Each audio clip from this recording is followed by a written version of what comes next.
ponemos este tiempo en tus manos. Nos ponemos también a nosotros, nuestra mente, nuestro corazón, para que tú nos dispongas, Señor, a acercarnos a tu palabra, acercarnos a la enseñanza que está en ella. Te pedimos sabiduría, Señor, y que seas tú obrando con cada uno de nosotros. Tú conoces nuestras debilidades espirituales. Fortalécenos, Señor, a través de tu palabra y permita que salgamos edificados a partir de ella, Señor. Oramos, Dios, porque este tiempo sea para darte la gloria y la honra a ti, que nosotros podamos honrarte en este tiempo, Señor. Acompaña, Señor, y protege y cuida de los pasos de los hermanos que vienen en camino. Y, Señor, que este servicio sea para darte la gloria a ti, porque es el principal propósito que traemos en cada domingo acá. En nombre de tu Hijo amado Jesucristo, estamos orándote. Amén. Bueno, hermano, hoy pretendemos terminar ya con este cuarto capítulo de la creación. Habíamos estado estudiando el párrafo 2 sobre el tema que aborda es que Dios, como corona de la creación, nos creó al hombre, hombre y mujer. Vamos a darle lectura muy rápido, repasarlo y terminar con el párrafo 3, que es el que nos empezamos en la clase pasada y no terminamos, pero como hay una estrecha relación entre un párrafo y otro, yo creo que sería bueno repasar muy rápidamente el 2 para llegar al 3. Dice el párrafo 2, que estamos en la página 13 de la Confesión de Fe, hermano. Dice, después de que Dios hubo creado todas las demás criaturas, creó al hombre, varón y hembra, con almas racionales e inmortales, haciéndolo aptos para la vida con Dios, para la cual fueron creados. Es decir, dos aspectos fundamentales. Fíjense, creó Dios hombre o varón y hembra. Habíamos dicho que de esa descendencia, de esa creación inicial, desciende toda la raza humana. Habíamos visto que hay una sola raza humana, aunque hoy en la actualidad se usa el término de la raza para diferenciar el color de la piel o la procedencia del lugar geográfico donde depende de donde vienen las personas, pero hay una sola raza, es la raza humana.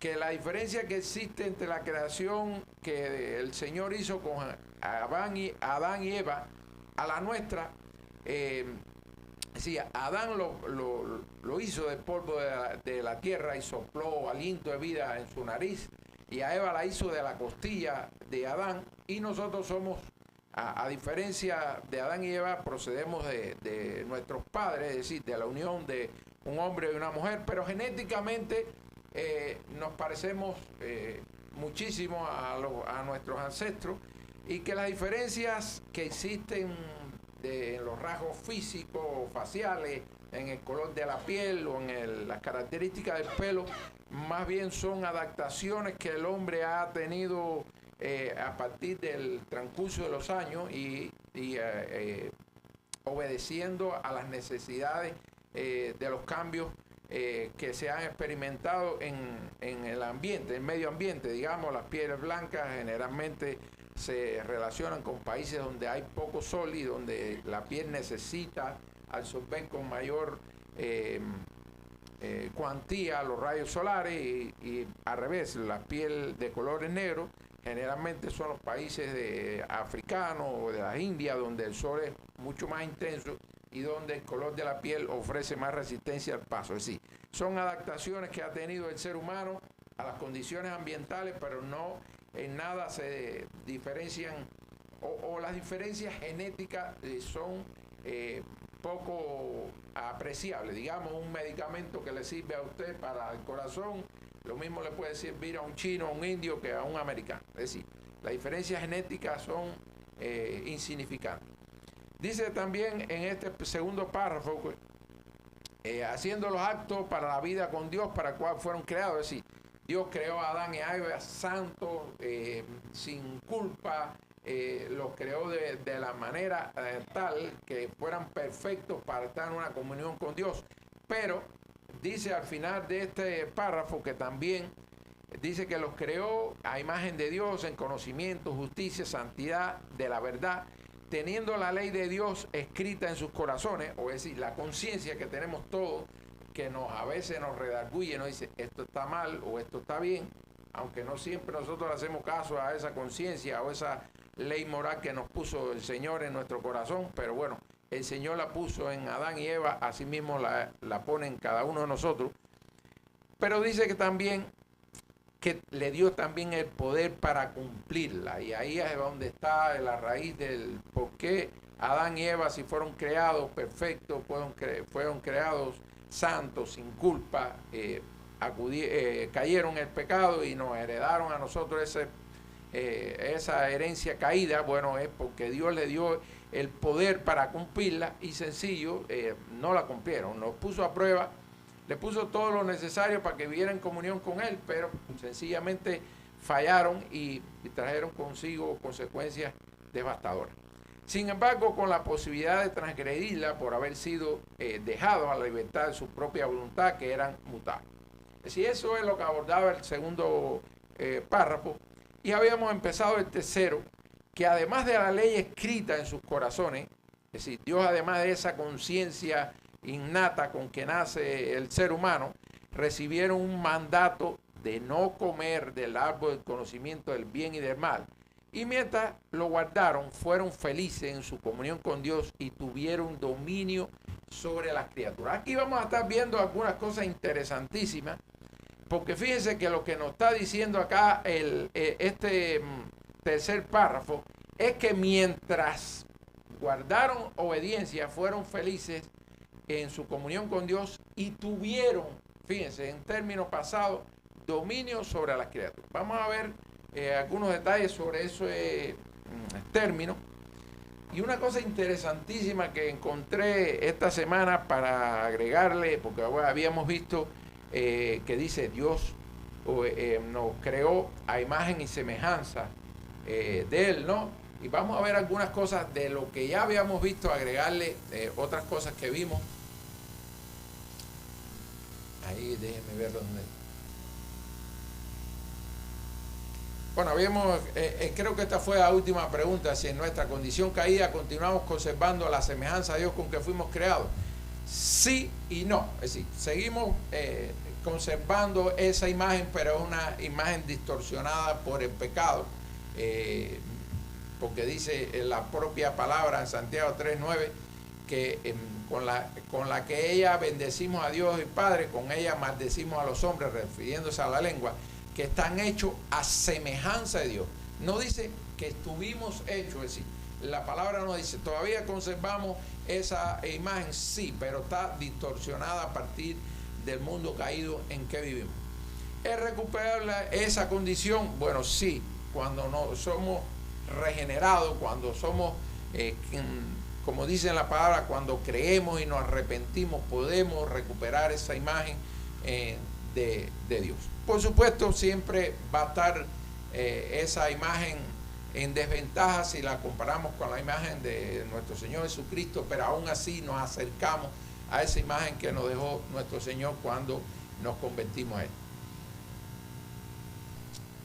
Ahí nos habíamos empezado a este cuarto capítulo, lo que estamos hablando de ese mandato, es decir, además de esa conciencia que Dios nos puso a todos, le dio un mandato, es decir, eso sí fue claro, que la prohibición de no comer del árbol del conocimiento del bien y del mal.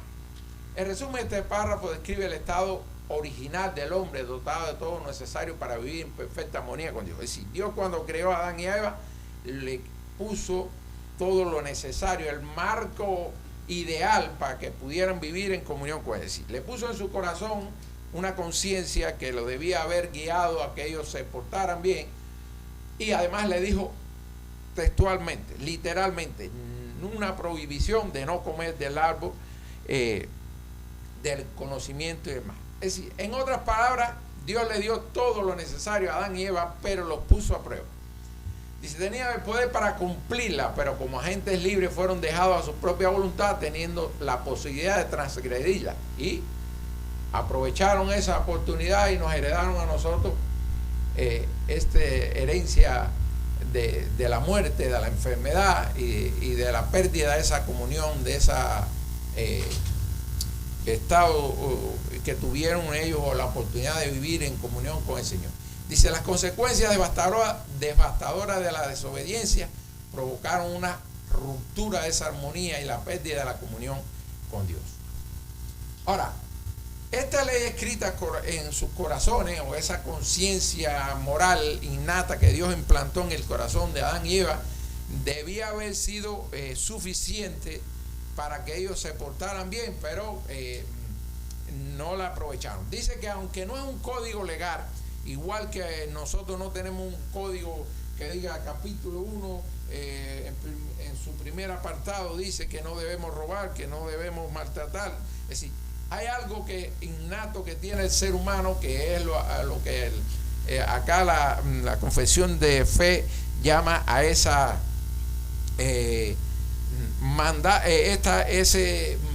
conciencia moral que el Señor nos puso, aunque no está escrito, es suficiente para que pudieran los seres humanos obedecerla y tener la capacidad de discernir entre el bien y el mal.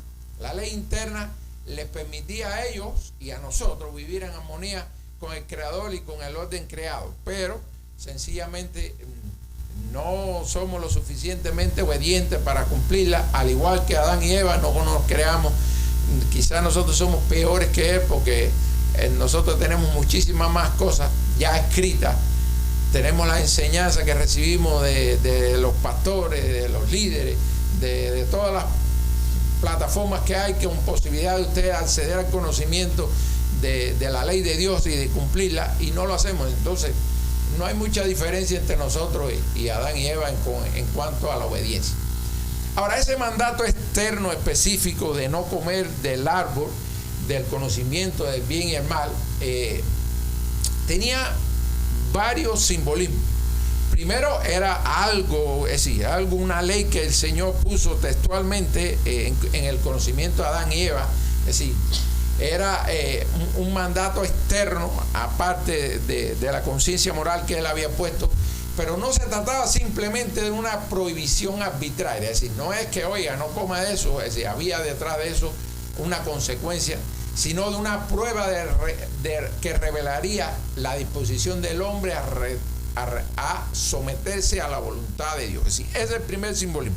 No era solamente una provisión, te estoy poniendo a prueba a ver cuán obediente tú eres en cumplir ese mandato. Por otro lado, fíjense, no era de cualquier árbol que decidieron comer. Sabemos la historia que nos cuenta la Biblia, que detrás de eso había una tentación que le agregó el diablo a la propuesta, ¿no? Dice, este mandato también tenía un significado simbólico profundo relacionado con la decisión entre el conocimiento derivado de la obediencia a Dios y el conocimiento adquirido por una propia autonomía al margen de la voluntad divina. En otras palabras, hermano, Dios le puso en la mente y en el conocimiento de Adán y Eva todo lo que le hacía falta para que ellas pudieran ejercer ese señorío que él le dotó a Adán y a Eva, para que pudieran tener una relación con él. Y estamos seguros que si le hubiera hecho falta algo más a Adán y Eva para mantener esa posición dentro de la creación, el Señor lo hubiera dado, pero siempre que hubiera venido de él. Pero ¿qué decidieron ellos? No, buscar por su propia cuenta otra fuente de sabiduría, otra fuente de conocimiento, a partir de que ya el diablo había dicho, no, ahí está la posibilidad de que ustedes adquieran más conocimiento, que sean iguales, que se igualen a Dios. Y bueno, ellos decidieron faltarle a ese compromiso que le había puesto el Señor de obedecer su palabra a través de ese mandato que le había dado de no comer del árbol del conocimiento del bien y del mal. Miren acá cómo la palabra nos ayuda a acercarnos a este tema que estamos viendo. Dice, mire de dónde proviene la sabiduría y cuán diferencia hay en el caso que experimentaron Adán y Eva. Fíjense, dice Santiago 1:5, si alguno de vosotros tiene falta de sabiduría, pídala a Dios, el cual da a todos abundantemente y sin reproche, y le será dado. Y fíjense cómo Proverbios en 2 de sus capítulos, el 1:7 dice, el principio de la sabiduría es el temor de Jehová. Los insensatos desprecian la sabiduría. Si nosotros fuéramos, no estamos poniéndonos ahora, o no estamos analizando el tema de la posición de Adán y Eva, sino el nuestro. Si nosotros tuviéramos en cuenta este versículo que dice el principio de la sabiduría es el temor de Jehová, y no estamos hablando de un temor de terror, un temor que nos cause limitaciones, estamos hablando de un temor reverente, de una obediencia a la palabra del Señor. Dice también en Proverbios 9:10, el temor de Jehová es el principio de la sabiduría y el conocimiento del Santísimo es la inteligencia. Bueno, sencillo. Adán y Eva buscaron conocimiento fuera del mandato del Señor, faltando a esa prohibición que le había dado del Señor de no comer del árbol del conocimiento del bien y mal. Dice también, fíjense, en Salmos 111:10, el principio de la sabiduría es el temor de Jehová, buen entendimiento tienen todos los que practican sus mandamientos, sus alabanzas permanecen para siempre. Es decir, la palabra es clara que si nosotros queremos tener una relación correcta con el Señor, cada vez que necesitemos sabiduría, lo primero que hagamos es ponerlo como un motivo de oración delante del Señor.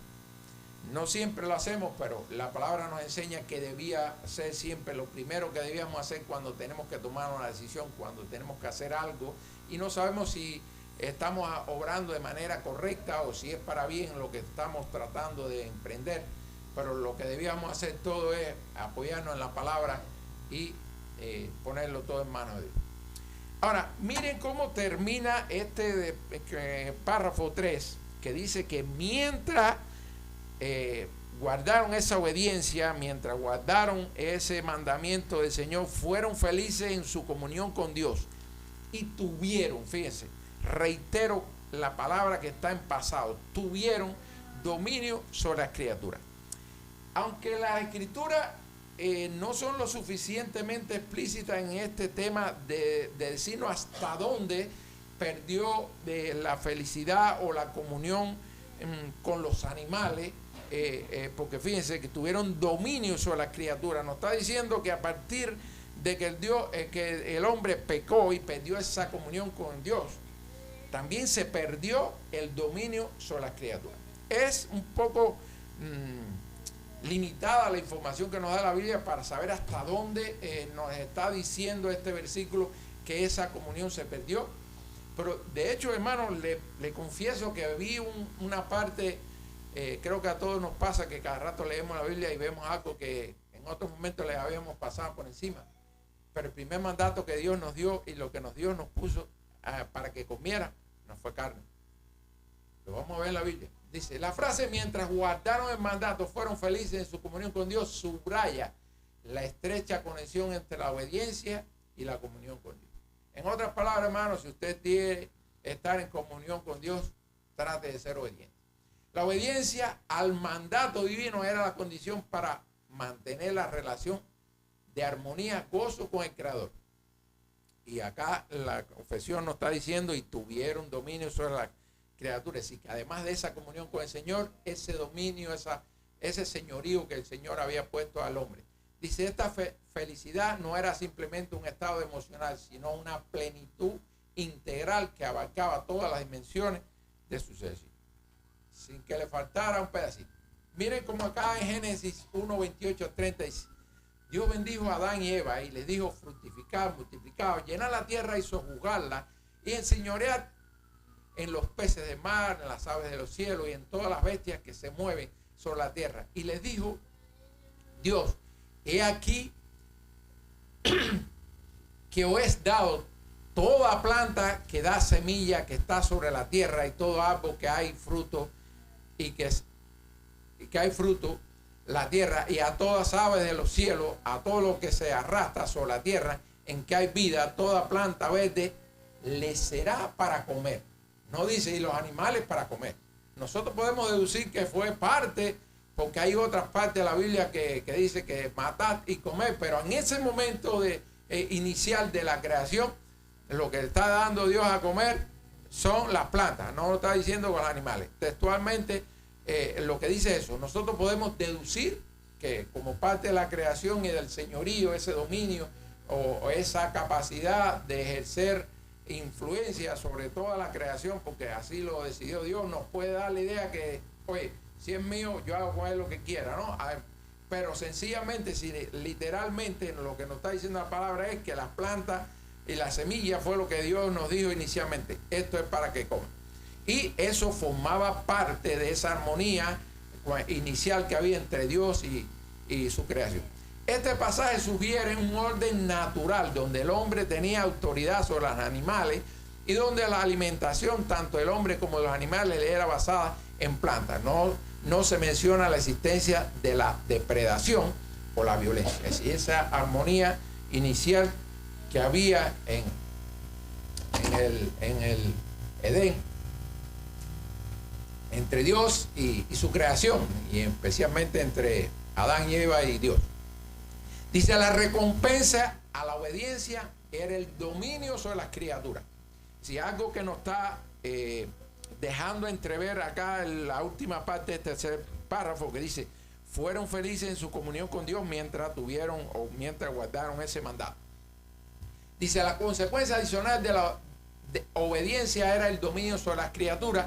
Este dominio no implicaba una explotación abusiva, sino una mayordomía responsable. Sí, ustedes tienen a su cargo eso, pero no es para que fuera abusivo o para que fuera desmedida el señorío, sino para que fuera algo, una mayordomía responsable y armoniosa sobre la creación en línea con el propósito original que Dios había previsto. Este dominio era un reflejo del señorío de Dios sobre toda la creación. Así como Dios enseñorea sobre toda su creación, esa posición a nuestro alcance, es decir, a nuestra altura, diríamos, es decir, el Señor nos puso sobre su creación como corona, por supuesto, y Él está sobre toda la creación. Es decir, pero de alguna manera ya habíamos visto que parte de esa semejanza que el Señor habla en su palabra, que nos creó, fue precisamente esa posición de liderazgo sobre el resto de la creación. Y por supuesto es una expresión de la imagen divina del Señor en nosotros. Ahora, la pérdida de ese dominio, la Biblia describe el jardín del Edén como un paraíso, un lugar de deleite y comunión con Dios, un lugar de perfecta armonía y paz.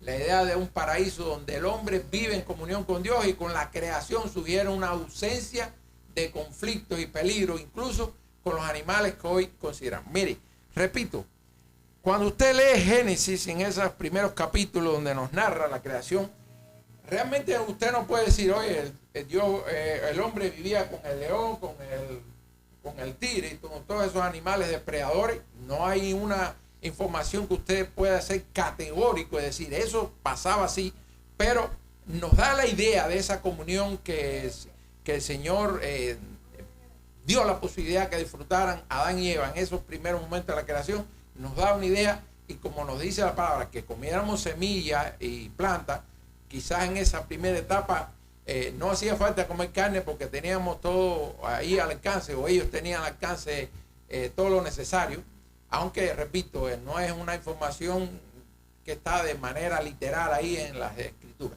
Dice, la pérdida del dominio como consecuencia del pecado, dice, el dominio original implicaba armonía, paz con toda la creación, incluyendo las fieras. Entonces la pérdida de ese dominio como consecuencia del pecado implicaría la ruptura de esa armonía y la introducción de la hostilidad entre el hombre y los animales. Categóricamente dice que mientras guardamos ese mandato, fueron felices y conservaron su comunión con Dios y tuvieron dominio. Así nos dice categóricamente, literalmente, la confesión de fe. Por tanto, nos está diciendo, el pecado no solo trajo la ruptura de esa relación estrecha con Dios y los hombres, sino también se perdió ese dominio sobre los animales, o esa comunión con los animales. Dice, el pecado no solo afectó la relación del hombre con Dios, sino también su relación con la creación. La introducción del pecado trajo consigo la violencia, el sufrimiento y la muerte, afectando todo al hombre, tanto al hombre como a los animales. No hay suficiente evidencia bíblica que pueda probar o refutar esta afirmación, es decir, de esta pérdida de dominio o aquella paz que imperaba en aquellos tiempos, pero podemos deducir. Sin embargo, esta comprensión, ¿sí?, este hecho que nos está revelando aquí la confesión y que nos podemos apoyar en la Biblia, nos revela y nos ayuda a entender la gran magnitud de la caída y la necesidad de la redención que Dios ofrece a través de Jesucristo, quien restaura la armonía perdida y nos reconcilia con Dios y con la creación. Ahora, les confieso que eso se lo agregué, ya casi esta clase la tenía pasada, pero en esta semana tuve la posibilidad de tener, sí, a un elemento más a lo que ya habíamos visto sobre esta tema, que Dios nos creó a imagen y semejanza de Él, y los quise compartir porque me pareció interesante. Dice, esto es un resumen de lo que ya hemos visto, pero en lo que quiero que recordarlo para llegar a la próxima diapositiva. Dice, resumen de nuestra semejanza, fíjense, a Dios. Bueno, ya habíamos dicho, Dios es espíritu, luego no tiene dimensiones ni configuración espacial, por tanto, cualquier semejanza debe referirse a aspectos espirituales, morales, en cuanto a la constitución de su naturaleza, un espíritu moral libre, personal, dotado de razón. Somos seres racionales con capacidad para pensar, sentir, tener voluntad propia para tomar decisiones. Sí, en esas cosas nos parecemos a Dios.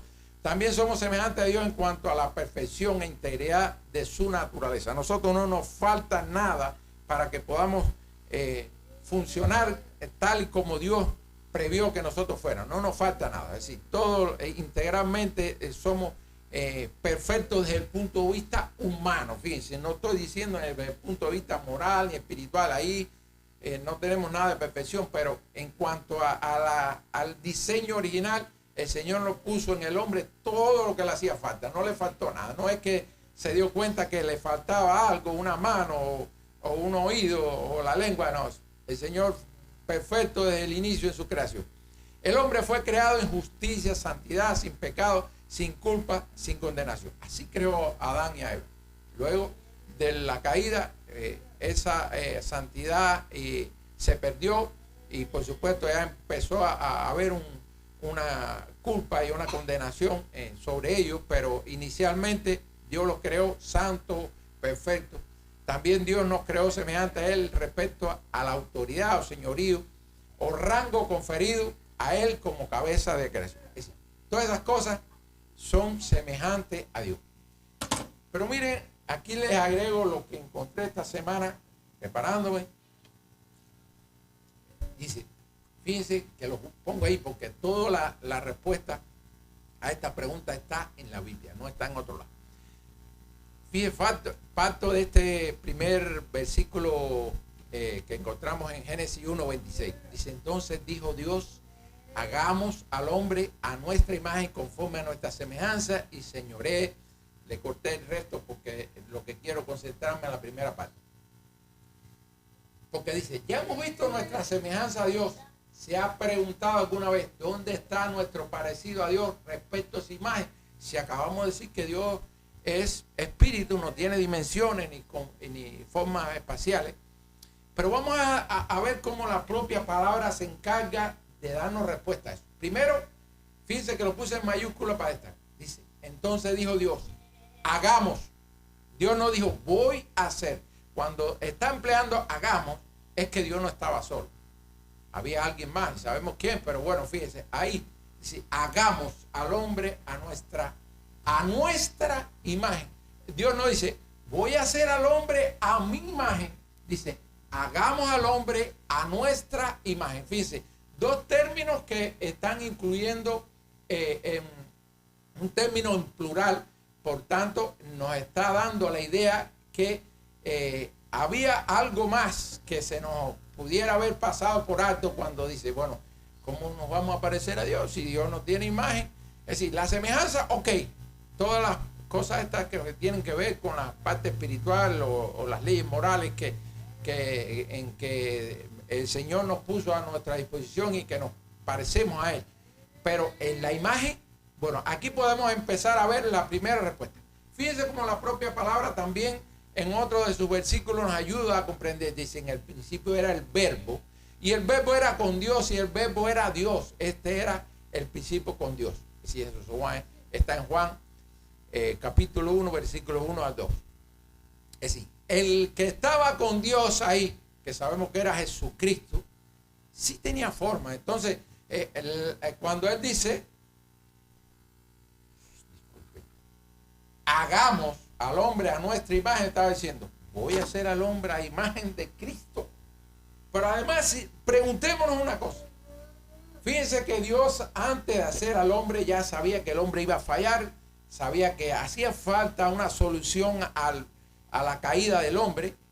Y dijo, la solución, fíjense, antes que nos creara a nosotros, ya Cristo existía. Y por supuesto tenía esa misión de ser el plan perfecto de Dios para redimir a la humanidad. Pero ¿se imaginan ustedes que Jesucristo no hubiera tenido la forma humana?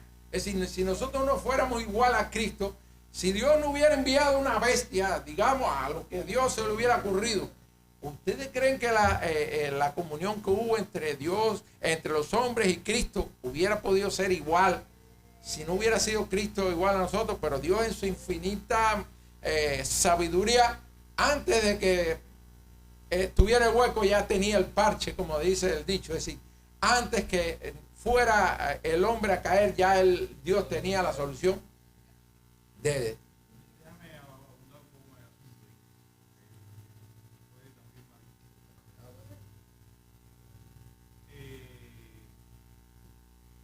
Me faltó decir, disculpe pastor, solamente agregar a esto, lo que dice Colosenses 1:15, refiriéndose a Cristo, Él es la imagen del Dios invisible, el primogénito de toda la creación. Es decir, ¿quién estaba ahí con Dios? Cristo. Sí, pastor. Porque esto tiene que ver también con los decretos de los que estamos hablando. El Señor sabía cómo, o sea, en realidad, lo que quiero es transmitir el hecho. Porque le puede dar la idea que Cristo tenía una forma corpórea antes de su nacimiento. Cristo no tiene forma corpórea antes de su nacimiento. La forma corpórea la trae en su nacimiento. Y el problema es que el tema de imagen de Dios es un tema muy amplio.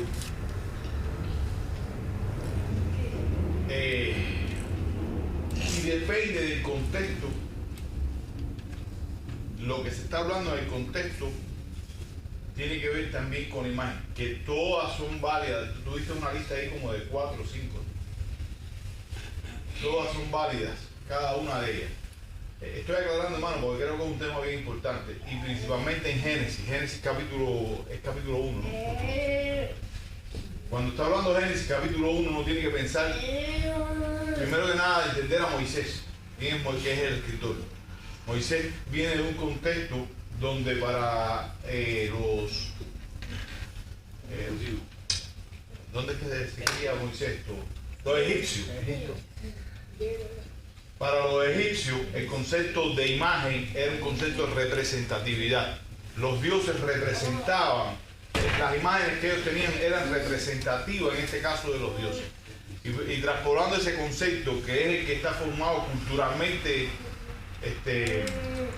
Moisés, por eso es que se utiliza, fíjense, en el texto, no sé si tienes el texto ahí, Hugo. ¿Qué? Atrás creo que lo dice. No, ya más para adelante. Ahí. Fíjense que dice, vamos al hombre a nuestra imagen y se conforma a nuestra semejanza. Y viene al momento, ¿cuál es la palabra que tú utilizas? Y señoré. O sea, como diciendo, ellos van a estar sobre la creación, como tú estabas explicando también, con un propósito bien definido, ¿no?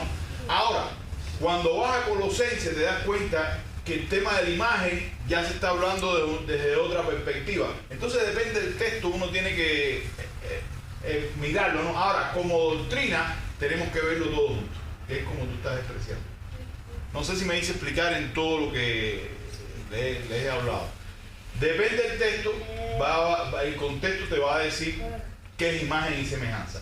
Como doctrina, usted tiene que mirarlo desde todas ¿cómo se llama? De todas las aristas que se acaban de presentar. Bueno, les confieso que hay mucha información de esto, además hasta los propios teólogos califican como un tema sumamente profundo, todo este tema que tiene muchas aristas. Yo humildemente he tratado de hacerlo lo mejor que he podido, acercándome a lo que nos deja entrever la confesión de fe y que nos ayudó. Esta semana escuché, tuve acceso a esta parte que quizás dije, bueno, no lo había visto en las clases anteriores y este texto de Colosenses un poco que me redondeó la idea, porque él dice, Jesucristo es la imagen del Dios invisible. Y si yo estoy pensando, Jesucristo estaba antes que Dios creara al hombre, y nos dijo, creemos a nuestra imagen. Entonces, bueno, la imagen perfecta que el Señor pudo encontrar. La parte física, Jesús no tenía cuerpo físico hasta que nació. Eso, la verdad que no lo expliqué ni lo incluí en la... Ajá. Bueno, acá un poco que lo que les comento aquí en esta diapositiva es lo que ya le había dicho anteriormente. Dice, la creación, dice, el plan divino perfecto del Señor, ¿no? Dice, la creación del hombre a imagen de Dios y la encarnación de Jesucristo forma parte de un plan divino perfecto. Dios en su infinita sabiduría diseñó un camino para la redención que implicaba una profunda conexión entre lo divino y lo humano. La similitud entre la imagen de lo divino, la imagen de Dios en el hombre y la imagen visible de Dios en Jesucristo es fundamental para la comprensión del plan de salvación. Dios quería relacionarse íntimamente con la humanidad y redimirla. Era esencial que el Salvador tomara forma humana. Esto permite, por supuesto, que empatizara, que se relacionara, que fuera el sacrificio perfecto. Porque además, ¿ustedes creen si hubiera podido redimir la humanidad con el sacrificio de algún animal, Dios no hubiera provisto, ese mecanismo para redimirnos? La única manera de redimir a la humanidad y reconciliarla con Dios era sacrificando a alguien que fuera santo, perfecto, un humano. Y entonces Cristo cumplía todas esas necesidades para que fuera el sacrificio único y perfecto que reconciliara al mundo con Dios. Dice, ofrecieron un sacrificio, si solo un ser humano podía ofrecer el sacrificio perfecto para reconciliar al mundo con Dios. Y bueno, por el tanto Dios en su infinita sabiduría lo provió todo para que ese plan perfecto no fallara. Este resumen de lo que hemos visto, dice, este párrafo destaca varios aspectos teológicos importantes. La naturaleza moral del hombre. El hombre fue creado como un ser moral, con una conciencia innata y la capacidad de discernir del bien y el mal, pero también, como nos dice, con el poder para transgredirla, y ahí es donde estuvo el fallo del hombre, que transgredió ese diseño original y ese mandato que el Señor le había puesto en conocimiento. Dice, la importancia de la obediencia. La obediencia a Dios es fundamental para mantener una relación correcta con Él y experimentar la plenitud de la vida. La naturaleza de las pruebas, es decir, el mandato del árbol del conocimiento del bien y el mal, es decir, de no comer de él, representaba una prueba de lealtad del hombre a Dios. Es decir, te puso a prueba y fallaste. Las consecuencias las tenemos hoy en todos nosotros. Dice, la consecuencia del pecado, implícitamente este párrafo anticipa las consecuencias de la desobediencia, que serían la pérdida de la comunión con Dios, la pérdida del dominio sobre la creación y la entrada del pecado y la muerte en el mundo. Bueno, hermanos, con eso terminamos este capítulo. Ya se me acabó el tiempo, así que ya tengo el otro tema ya preparado, pero que es de la divina providencia. Y vamos a ver cosas interesantísimas que, miren, yo les confieso algo. Lo voy a hacer público aquí, eso nada más se lo había comentado a mi esposa cuando el pastor me dijo que tenía, es decir, la idea de empezar con la confesión de fe. Yo soy un hombre que aprendí en mi algo de ser un hombre disciplinado, que lo que me diga lo cumplo sí o sí. Y me guste o no, siempre lo hago. Y yo dije, yo pensé para mí, dije, Yo no creo que haya una cosa más importante que estudiar y enseñar la Biblia. Pero de verdad, confieso hoy que, además el pastor el otro día me dijo, no te lo di para que aprendiera. De verdad que he aprendido muchísimo. Y me doy cuenta cada vez que me relaciono más con este documento providencial, la posibilidad que nos da de adentrarnos en la escritura, que muchas veces le pasamos por encima y no la vemos. Por ejemplo, en esta providencia, de las primeras cosas que está es que Dios creó la sustancia, le dio características, pero no fue que es como nosotros que hagamos una silla y la dejamos ahí y no sabe lo que pasa después con la silla ni podemos disponer de ella. No, el Señor la creó, le dio características. Digamos, por ejemplo, el agua. Es la unión de dos moléculas de oxígeno y una de hidrógeno, H2O. Disculpen, dos de hidrógeno y una de oxígeno. Son dos sustancias gaseosas. Dios las creó independientes. Cuando se une se crea el agua, pero Dios sigue teniendo poder sobre el agua, sube, baja.